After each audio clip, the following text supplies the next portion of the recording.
Hi, folks. Jack O'Malley, and hope you are well on this Monday. I'm just looking here. Looks like I got a little bit of sun, and it's because I did. Last Friday, if you remember, I told you that I was going to be doing something fun on Monday, and I did. What we did was we met out on I-69 with the folks from MDOT and Michigan Paving, and myself and members of the Transportation Committee, a couple of us, went out and toured the job site. And we did it for two reasons. One, just to see what it's like on what they're doing, how it works, to repair a road, the new modern techniques, and that sort of thing. But the number one reason we were there was to meet and visit with the laborers, the road workers themselves. Because tomorrow in our Transportation Committee, we're going to hear from those groups. And we're going to talk about safety on the highway. That happens this time of year. It's a good reminder. As you get ready to head out, you're going to drive through work zones. Please slow down. These men and women, they're right there on the line. Every year we lose a couple of them. And, one of the things I noticed while I was standing out there in the lane, in the work zone, is cars. You slow down to 60. Well, 60 is still pretty damn fast. It's amazing when it goes by, right? And I was noticing that, people, you're supposed to slow down to 45 when workers are present. They weren't really doing it.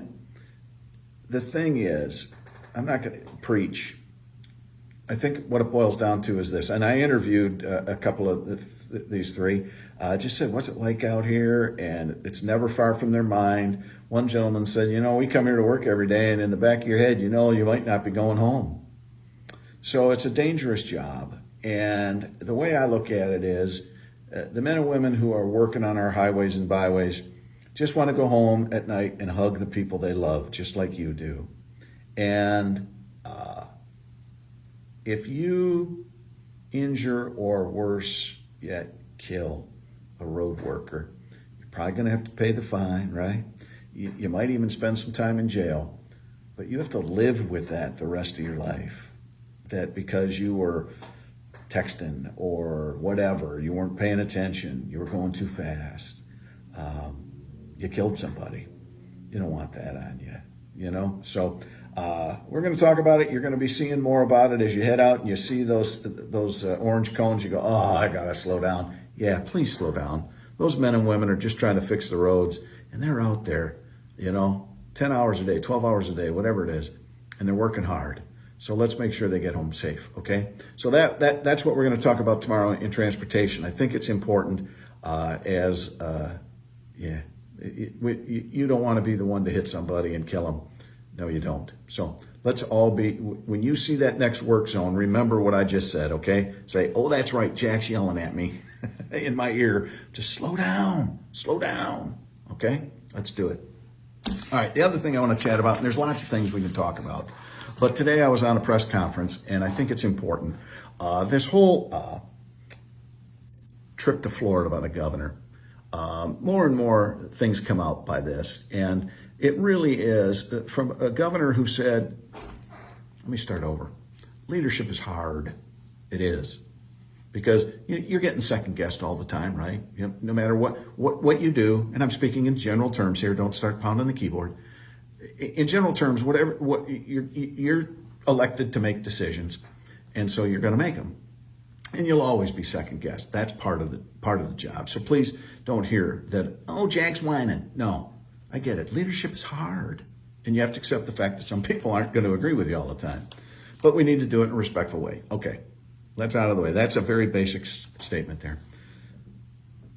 But our governor has shown a pattern of trying to control the situation.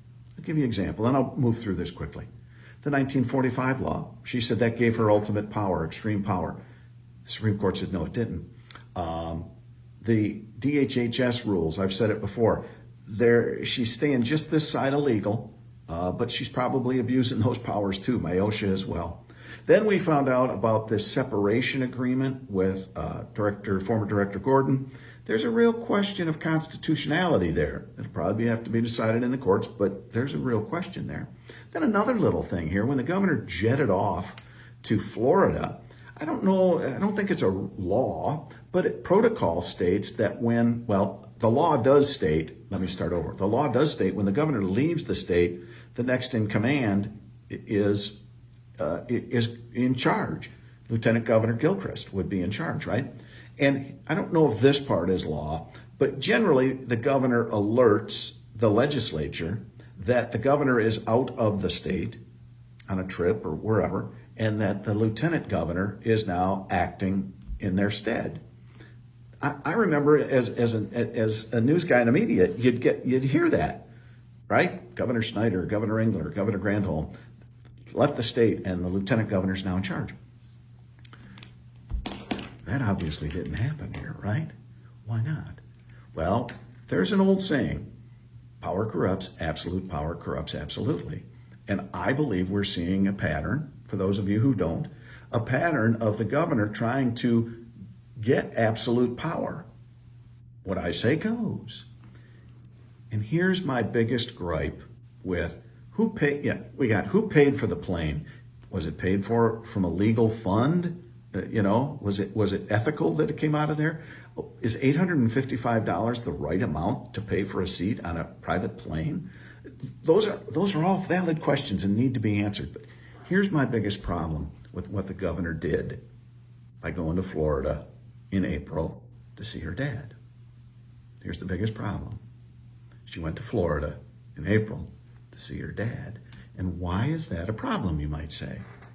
Because not but a few months earlier, I was taking calls and emails from constituents who couldn't go see their ill or dying relative. Or if they did, a governor of the state of Michigan told them, you got to see him through glass, or you've got to talk to him on a video chat. When all they wanted to do was go see and hug and take care of their father, their mother, their granny, whatever the case may be, their husband, their wife. But they were told, no, for the good of the people, you can't do that. We had people told, you can't go grieve at the funeral of a loved one. Why? Public safety. So here's what our governor did. She flew to Florida after she had already criticized people or asked people not to go to Florida because if you come back, that's a super spreader state. You're going to bring the bug back. She said she went for 2 days. Turned out it was 4. She didn't alert us that she was leaving and that that Lieutenant Governor Garland Gilchrist was in charge. Why not? She didn't want you to know. She also went in April before anybody'd start paying attention during spring break. Where was the governor during spring break? In Lansing. Sure, she was. She left in April. And here's the thing. I'll say it. It's my opinion. Governor, it's hard being a leader. And sometimes you have to do what's right even though it's hard to do. And you needed to stay home because that's what you told your constituents to do. That's what you told the people of Michigan to do. You can't go see a loved one. You can't hug a loved one. You can look at them through glass. You can talk to them on the phone, even if maybe they had some mental issues and they were worried. No, do it through glass. So now we get to hear that the governor's father needed help. He probably did. I'm not saying he didn't. But is her father different, better than someone else's spouse or loved one? No, that's why leadership is hard. I believe the governor has a couple of older teenage daughters. They probably would have been happy to go see grandpa, right? What about her husband? I believe she has a brother. Hire somebody. I don't know. But these people, our constituents, had to adjust and make do with rules set up by the governor. So we can argue, and we will, whether it's legal or this money or that. What it all boils down to me is that the governor slapped people of Michigan in the face with rules that you have to follow, but she doesn't. She went and snuck out and saw her dad. Again, that's fine by me, but I'm not the I'm not the one making those rules, right?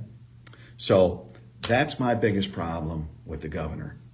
It's hypocritical. It is lousy leadership. And I believe that through this coronavirus, our governor has really shown some lousy leadership. Her balance has been anything but. But it's getting worse, and this trip to Florida is a good example.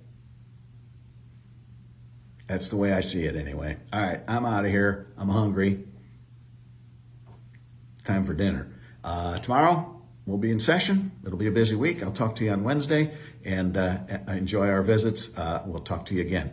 Take care. Oh, let's be kind to each other out there as we transition through this mask to no mask to whatever stage. Let's be kind. If they're wearing a mask, let them. If they aren't, let them. If the business is in the middle, don't be mean to the business owner. They're just trying to make the best they can, all right? So we're going to get through that. Let's be kind to each other. Have a good night.